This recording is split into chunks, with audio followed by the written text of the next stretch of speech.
I'm stressed out. I'm stressed out. College.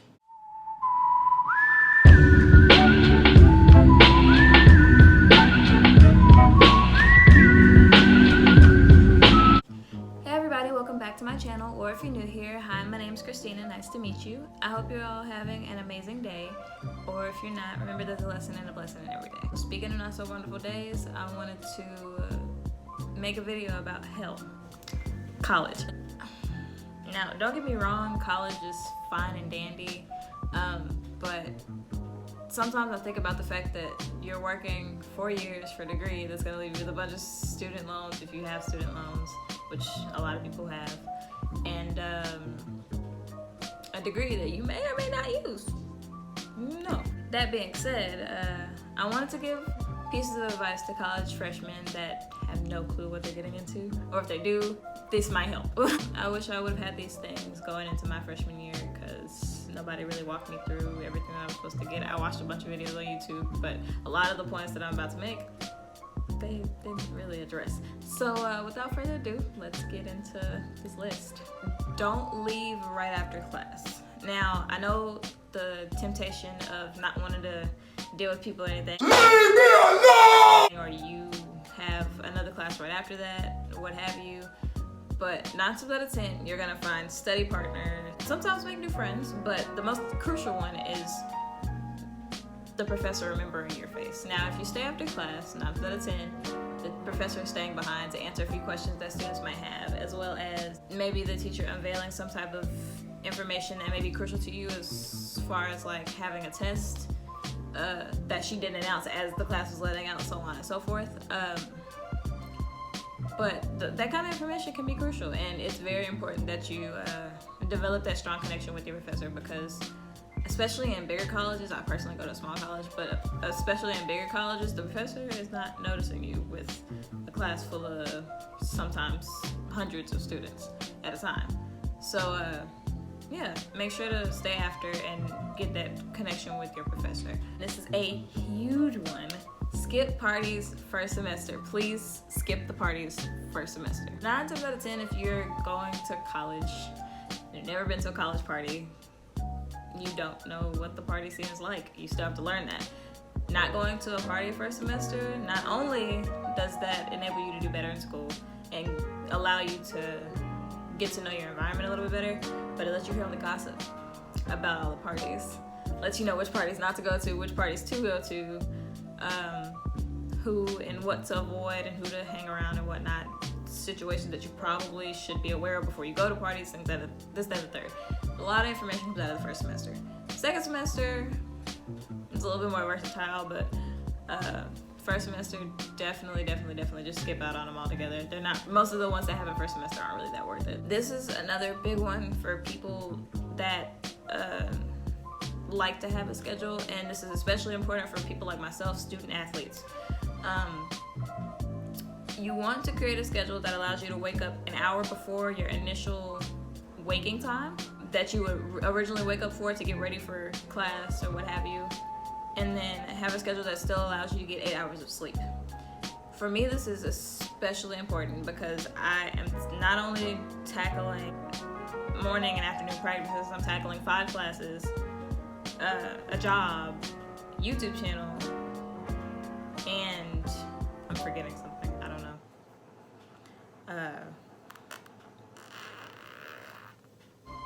I don't know, homework, I guess, life in general, I don't know. You want to make sure that you have enough time for everything, so having a schedule that has that breathe time of that hour before and making sure that you have that 8 hours of sleep and still having time to do everything that you have to do is very essential. Not only does it give you time to, say, prepare for class or not prepare for class or what have you. You know, you never know when you have that emergency assignment that you might have to do or whatnot. Say you woke up one morning and forgot or didn't realize that you had something to do. It gives you that breathe room to be able to take care of something else in place of having to wake up and do it all over again, you know? So just set that boundary and that schedule for yourself. Not only that, but it allows you to have get your 8 hours of sleep. And that 8 hours of sleep is crucial. I can't get through a day without minimum 6 hours of sleep. And when I go work out throughout the day, I have to have at least 8. Because if I don't, it literally plays into my performance. Point number 4, this is again another big one. Make sure your financial aid and everything else is settled before you start school. I know it may be kind of late in the game for this, for some people that actually have to save up money for things like this, but most schools won't let you start classes until your account's settled. This also applies to like moving in and all types of things. Like they won't let you do any of that unless your account is settled. So what you do, call the school, see what your balance left is if you do have a balance. If you don't have a balance, it's great, perfect, you don't apply. But if you do have a balance, talk to somebody about how much that is, see if you can look into getting anything situated about it, like possible loans or scholarships or anything of that nature. Definitely want to try to have that done at least 2 weeks before school starts, like minimum, because this solves a lot of problems. I don't know, a lot of things happen between that 2-week mark before school starts. A lot of people are trying to get papers finalized and make sure all their school records are all together and all this other stuff. So it just makes it that much harder when you're 2 weeks in and you're trying to do all this. Then you have to sit in lines and all this other stuff. It just is an unnecessary mess. But most schools stay open over the summer, so you can go to the financial aid or business office or whoever handles your financial situation. That's your school. Number 2, you don't have to buy the book. You do not have to buy the book. 9 times out of 10 with a lot of university courses, they don't fully use the book that they're required to use, or if they do, they use it very rarely. So do the buddy system. So with the major that I have, and because my school is small, I have a lot of classes with a lot of the same people. So one class, they'll buy the book, and then another class, I'll buy the book. Or you can make friends with somebody that is just has the book differently in each class. That way you never have to purchase a book. But you don't necessarily have to do that. And 9 times out of 10, your school library or bookstore has the book that you need. So if you feel like it, or if you want to put in the time and energy to do it to save a few bucks, I definitely recommend going to your school's bookstore to just look at the books that you need, because they can't ban you from sitting at a table and reading a book in the bookstore to make sure that it's got everything that you need. If you need to take a picture of it or what have you, do that before you leave class. Don't take a picture of the bookstore books if that's not allowed, you know. But if it is allowed, if I were you, I'd sit down, look at a book, sit there and read it for a minute, get what you need out of it, and then return it back, honestly, because that just fixes a lot of the problem. And this is if you have a big enough bookstore that you can go and pick up the books yourself. It definitely does save you a few bucks, especially if you're already spending money on college. I know it can get kind of hasty. My number 1 tip for college freshmen: do not make the mistake I made and choose to stay off campus. It's exhausting. You do not want to do that to yourself. That is probably one of the biggest mistakes I made my freshman year, is choosing to not stay on campus. A lot of people were like, you don't have to, it's not really that crucial and it saves you quite a bit of money. No, stay on campus.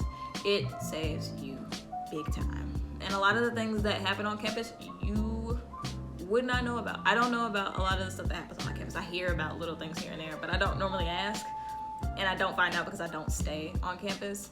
So, yeah, it kind of hindered a lot, especially when we have things like extra credit opportunities for classes at nighttime, and I'd have to stay on campus, or I'd have to leave campus and then come back and go to this extra credit opportunity. And Lord forbid I forget my spikes for practice one day. I run track and I participated in track and field. I have to drive 15 minutes and then another 15 minutes to get back to school to grab whatever I need. Lord forbid you forget your homework and then realize that you left it at home. Imagine how much gas you are wasting with all of that. That is so much money, especially if you have a gas guzzler for a car. It's the worst thing in the world to try to do. And then having to fight through traffic. I don't know if you stay in a busy city, but I live in Memphis, and Memphis is full of people that can't drive, pretty much. So it's a hassle trying to get to class every day, having to drive to class every day. and then having to fight for a parking space that you shouldn't have to fight for. Now, if you're a resident, your car, not to is already parked. You're not far away from your classes at all. You don't have to wake up super, super early to try to get to things like weightlifting or class. And you don't have to worry about driving back home to take a shower or leaving because you left something or because you have to go to sleep.